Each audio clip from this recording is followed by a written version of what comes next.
Julia Cameron changed the way the world thinks about creativity when she published The Artist's Way 30 years ago. 5 million copies later, Julia is still inspiring people to ignite their creative spirits with their practical creative tools. And in her latest book, Seeking Wisdom, I got my copy at Collected Works.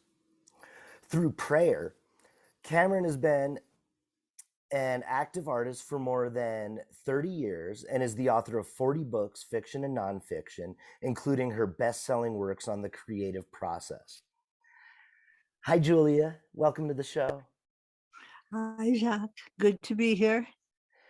So, I thought first, some people have listened to the last couple of shows we've done where we went through your basic creativity tools. But I think it'll be nice to start with a refresher of the three basic tools and go from there. So, all right, the three basic tools are morning pages, artist dates, walks, and with this new book, I've added a fourth tool, guidance. So, what is morning pages? What are they? Uh, they are 3 pages of longhand morning writing about absolutely anything. They're about whatever crosses your mind. You do them first thing on awakening, before your defenses are in place, and you are authentic and vulnerable. And what you're doing is you're sending a telegram to the universe that says, this is what I like. This is what I don't like. This is what I want more of. This is what I want less of. And morning pages train you to take risks. They will suggest a risk and you'll think, I can't do that. And then stubbornly, they'll suggest the same risk again. And you'll think, I don't think I could do that. And then finally, they just are driving a hammer home, and you'll say, all right, I'll try. And when you say, I'll try, and you do try, that causes you to expand. And the risks you dare not take soon become the risks that you have taken. So morning pages are an effective form of meditation, uh, and uh, and prayer. So what they do is they put you in touch with a benevolent force, and you find yourself feeling connected. So that's morning pages. You don't show them to anyone. They're top secret. They're just for your own eyes only. And I guess I should ask about the morning pages. Is Can it reveal things in my life that are awry, or can it clue me into something that's not quite right in a relationship?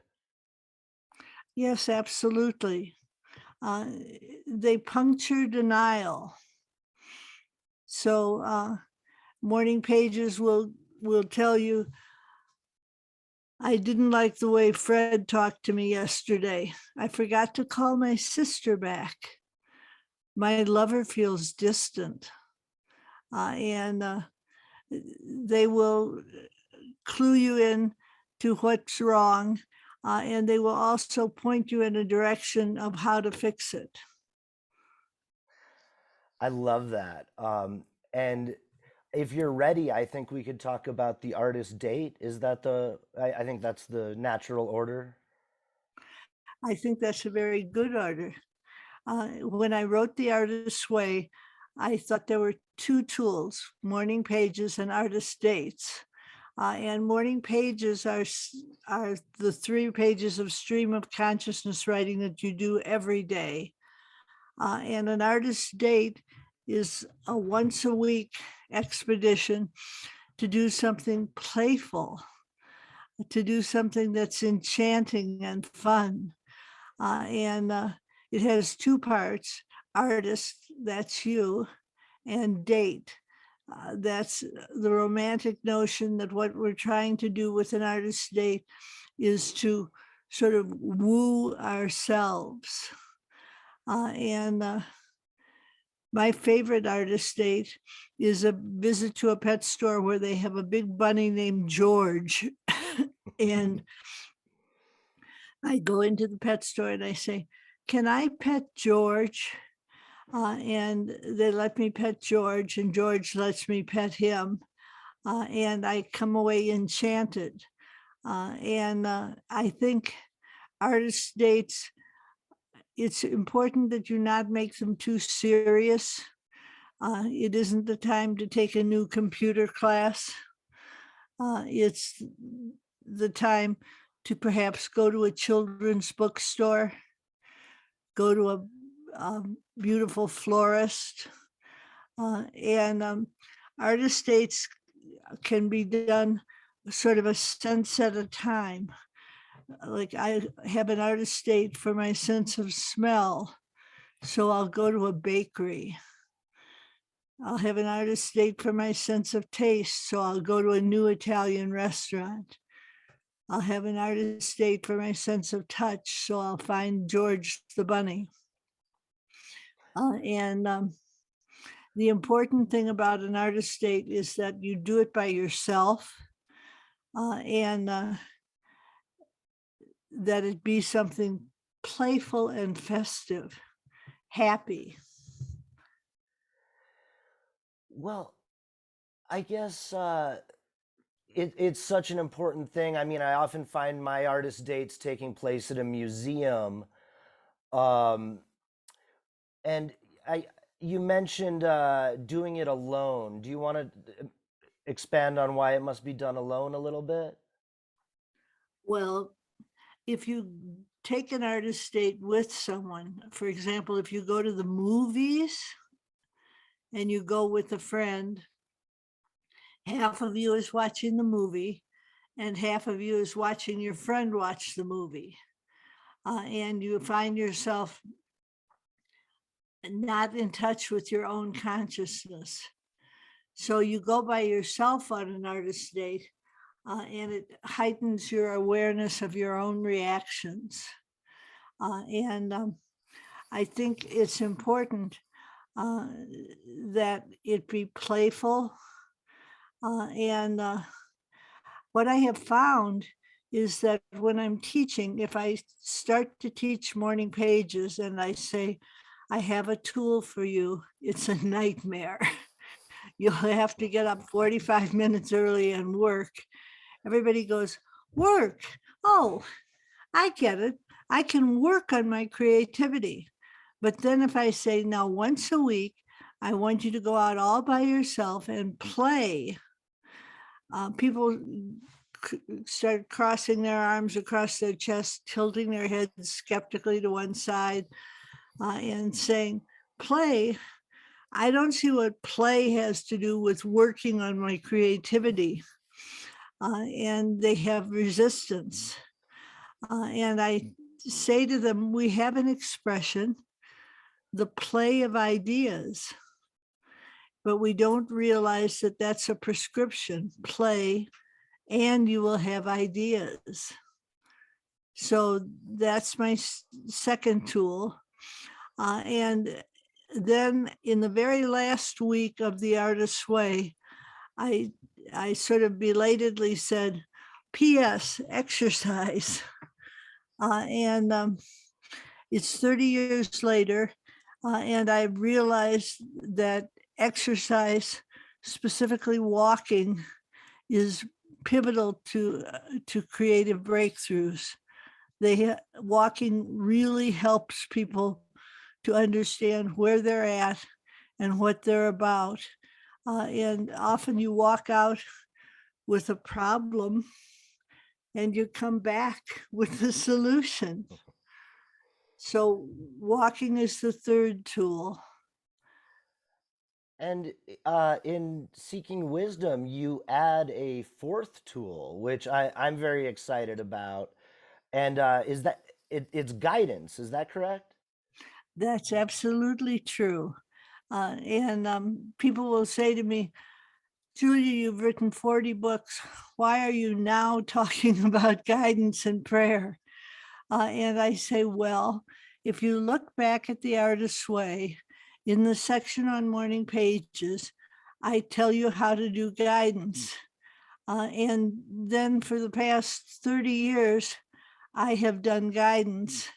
And it's been such an integral part of my own process that it was invisible to me. So I find I write, what about X? And I name an issue. And what I find is that I get an answer, what about X? And I hear a response. And I don't want it to sound like I have a little voice. But when I write, I'm led a word at a time. And that guidance doesn't need to be difficult. And you have a wonderful quote by William Blake. It's that he does nothing and the art flows through him. Yes. Now, with guidance, can you also use it to communicate with God and also people in the afterlife? Yes, I think you can. I think guidance, you're listening for what might be called a higher self. And it may be, I found that I asked after a while, well, I'm getting guidance and it's coming from somewhere, but where? Who is it? And I got told, Julia, we are comfortable to remain anonymous. So it doesn't matter if you're hearing from your beloved deceased people, you're hearing from the great creator, you're hearing from angels. You have a wonderful range of possibilities. And then people say to me, but Julia, what if it's just my imagination? And I find myself saying, well, if it is your imagination is much more benevolent and powerful than you'd previously realized. So I think it's okay if you want to think that the guidance comes from your imagination. And obviously your spiritual life and your creative life go hand in hand. Now, for someone who isn't so religious or spiritual, I know you have some advice about how to ignore the loaded language and the word God, but how to still use your methods, whether it's um, Mick Jagger or whatever you want to call God, you can apply the teachings through that. Yes, I've had people say to me, Julia, I'm an atheist, but I use your tools. And I had a man say to me, I've been doing morning pages now for 22 years. And what I found was that my creativity woke up, and I've written 13 feature films. And I said to him, well, clearly you don't believe in God, but God believes in you. Now, you mentioned three types of prayer in seeking wisdom. There's prayer of petition, gratitude, and praise. Maybe that's a nice segue to talk about these three types of prayer. Well, I think the prayer of petition is what we normally think of as prayer. It's when we're asking the higher power or God or the great creator or the universe, whatever you want to call it, you're asking it to give you a boon. You have something that you want or desire, and you're hoping that if you pray, you're going to be answered in the affirmative. And what I find is that there are actually 3 answers to petitions of prayer. And one of them is yes. And one of them is no. And one of them is not yet. And when you get a negative answer, a no or a not yet, you have to remind yourself that the higher power has the long view, and that the the denial is actually in our own best interests. So that's a prayer of petition, which leads us next to prayers of gratitude. And prayers of gratitude are very personal. And it's a list that maybe starts out small and expands. I'm grateful for my curly hair. I'm grateful for my hands. I'm grateful for my house. I'm grateful for my lovely little dog. And the prayers of gratitude move you from pessimism into optimism.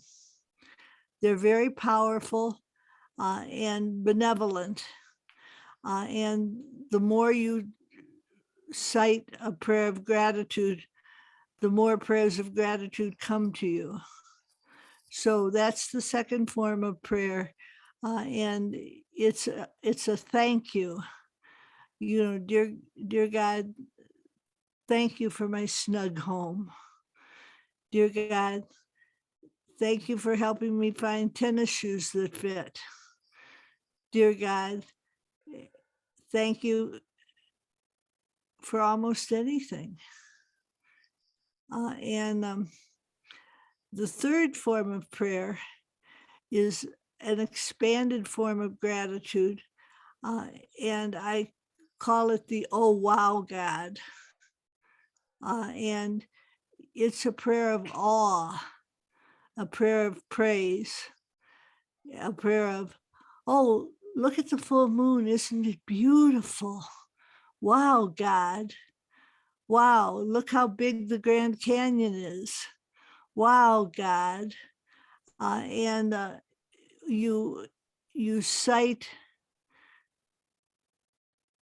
places, things, and spirits that move you. And it's different from the prayer of gratitude in its scope, in that it has an element of awe in it. So that's the third form of prayer. And I had someone read the book who said, don't you think there's a fourth form of prayer? Don't you think there's a prayer of quiet? And I said, well, your prayer is personal. And if you are finding a form of prayer in quiet, more power to you. Now, in seeking wisdom, you also really, I think, touch on your story of recovering from alcoholism more than in any of the other books. Um, I also love scotch and soda. I think that's another thing you and I once upon a time had in common. And I think it's something about the subconscious. I mean, that your story is that wanting to be sober helped you find this other way to tap into your creativity without having a drink, I think is remarkable. Is there a connection there between the lucid mind that someone receives after a few drinks and using your methods to unlock that same creativity? Well, I want to say, I prayed for guidance about what to write next, and I heard prayer. And I thought, oh my God, no. I'm not spiritual enough. I can't write about prayer. That's for somebody who has a firm grasp of the sacred. And then I wrote again, what should I write about? And I heard prayer. Prayer is a worthy topic, and you are a worthy writer. And stop second guessing yourself and write about prayer. And then I thought, well, if I'm going to write about prayer, I think I should tell my own story of prayer so that it's clear that I wasn't sainted. I was cornered into prayer. And I got sober, and they said to me, if you want to stay sober, you should pray. And I said, you don't understand. I had 16 years of Catholic education, and that's the grease slide to agnosticism or atheism. Uh, and I can't pray. And they said, well, you must believe in something. And I thought about it. And I asked a girlfriend what she believed in. She said, oh, I pray to Mick Jagger. I asked another girlfriend what she believed in. She said she prayed to sunspots. So I thought about it and I thought, well, I believe in a line from Dylan Thomas, the force that through the green fuse drives the flower. Uh, and that creative energy, that fine, focused, powerful source. So they said, now in the morning, get up and say, please keep me sober. And at night, say, thank you for keeping me sober. And I found myself wanting to try colloquial prayers, prayers that weren't formal, prayers that weren't like our Father who art in heaven, prayers that were like, God, I feel screwed up. Give me a break. Help me here. And I began to pray in my own words. And one of the things that happened was I realized I wanted to remain a writer, and they were telling me to turn my will and my life over to the care of the creative power. And I thought, oh dear, what if it wants me to be a waitress? I want to stay a writer. And they said, well, in that case, let your higher power, your creative energy write through you. And I said, what if it doesn't want to? And they said, well, just try it. So I put up a little sign by my writing desk that said, okay, God, you take care of the quality. I'll take care of the quantity. And I began to try and let the force write through me. And what happened is that my prose straightened out and my life straightened out. And I began to realize that the higher power was a very formidable source of strength. And I wrote essays about it and gave them to my friends. And those essays eventually turned into The Artist's Way. With your books, you really struck a chord with so many people and so many individuals, many of them whom I know myself, they struggle with living and claiming their creative life. What do you think is the reason for this? And there might be some common themes throughout your career that these individuals have struggled to claim their creative life. What advice could you offer for someone who's using your methods but still struggling to claim their creative life? Well, I would say, please keep doing morning pages. Those are very important. Please go on artist dates so you start to become a little bit more lighthearted. And please go to page 158 of The Artist's Way to a tool called Blasting Through Blocks.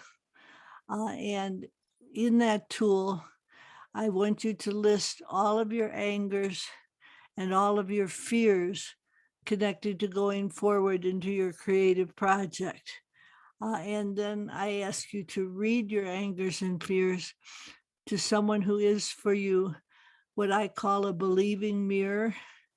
And that's somebody who's positive, who sees your possibility, your strength, your potentiality. And you read Blasting Through Blocks, and then you blast through your blocks and start working on your creative project. Another tool that I thought was really helpful that maybe you can tell us about is affirmations. How do those help us, and how do I write an affirmation? Well, an affirmation is a positive statement of belief of something as if it's already true. So let's say you're feeling fat.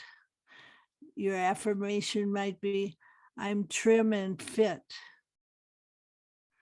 Let's let's say you're feeling broke. Your affirmation might be, I am prosperous and well to do. You It's a statement of the positive.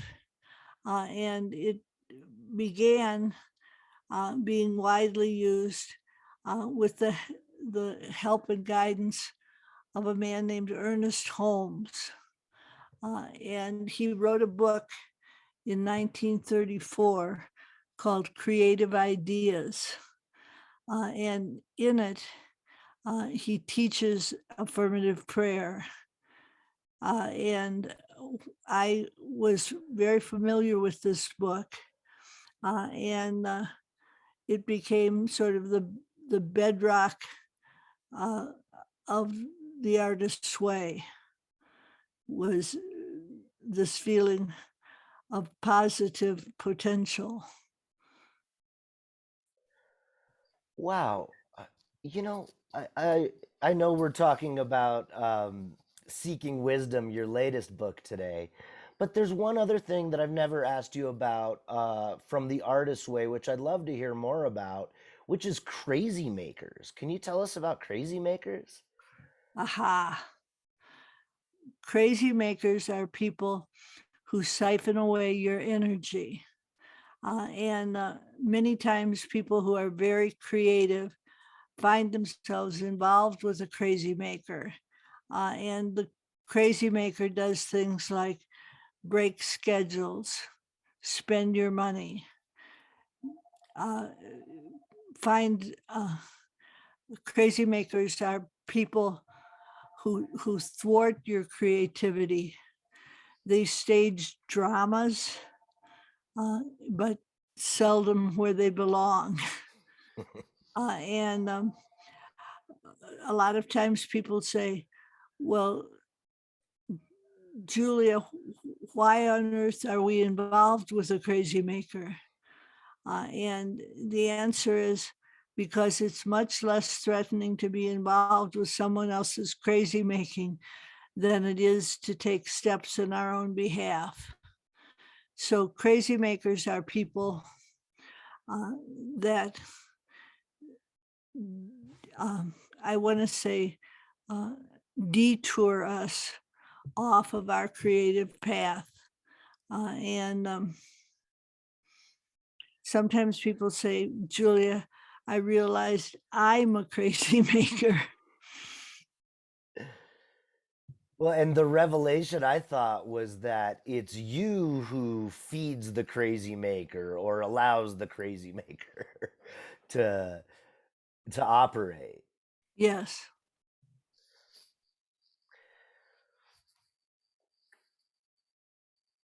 Now,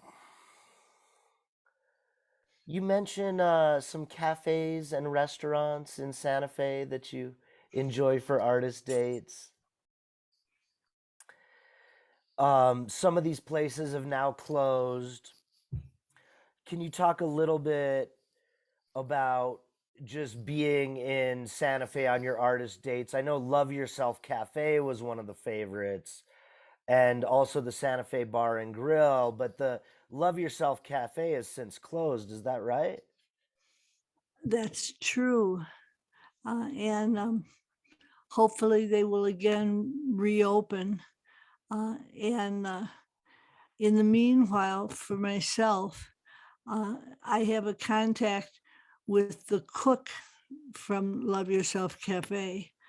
And so she cooks casseroles for me called skillets. And I get them at my house. And I order them a half a week at a time. And my favorite thing about going to Santa Fe Bar and Grill uh, is a waitress there named Diane uh, who fusses. She just is a brilliant helper. And she remembers from time to time what it is you've ordered. And I, I find I have a favorite hors d'oeuvre from Santa Fe Bar and Grill, which is called coconut shrimp. And they are spectacular. I love their French dip. Uh-huh. I have enjoyed that recently. I thought I maybe saw you there the last time I was there having the French dip too. I thought, huh, is that Julia over in the corner? So, another question.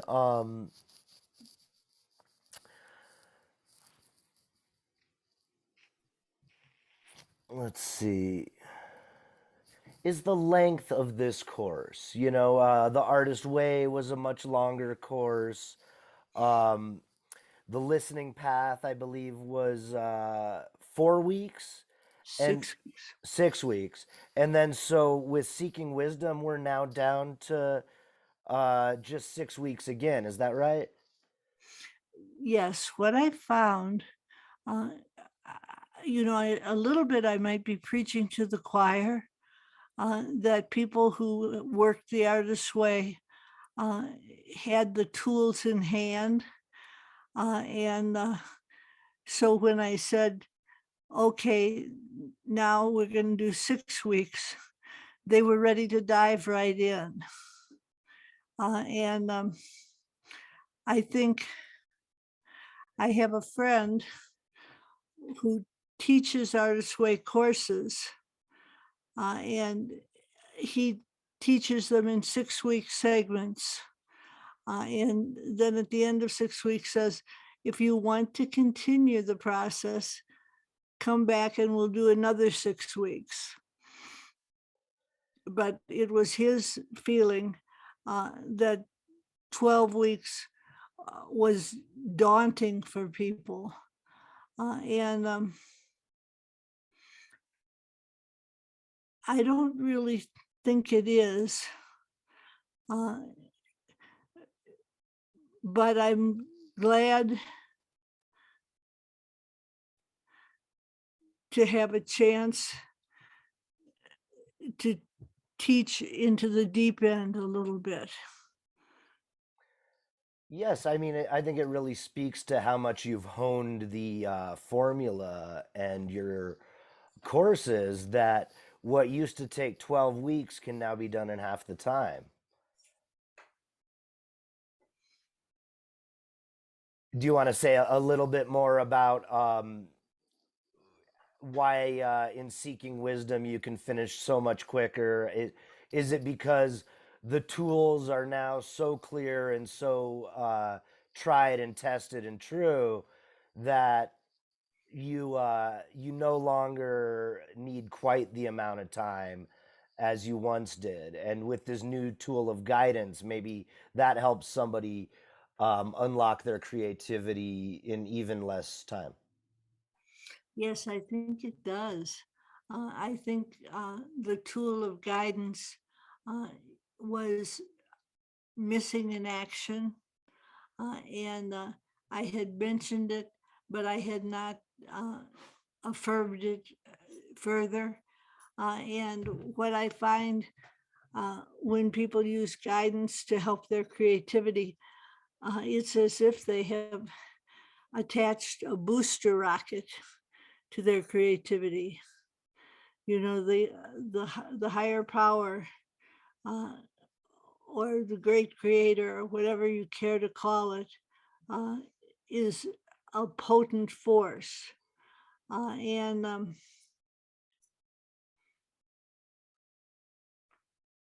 I think as people uh, maybe surrender to the tools, uh, they are swept along. And I think that the um,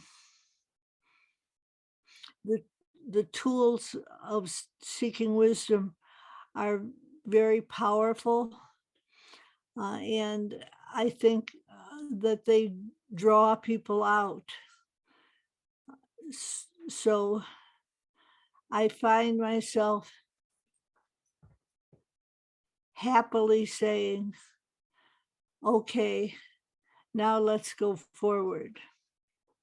I love that. Another thing I really noticed in seeking wisdom is that you have a few more than one quote from Tik Noton, the Zen Buddhist teacher who recently passed. Would you Was that impactful from you for you, his passing, and has his work been influential to you? Has he been a? I know you're a teacher for all of us, but has Thich Nhat Hanh been a teacher for you? Well, particularly relating to walking, he remarked, "Walk as if with each footfall you're kissing the earth." And I I found him benevolent, helpful, uh, happy, uh, and um, and potent.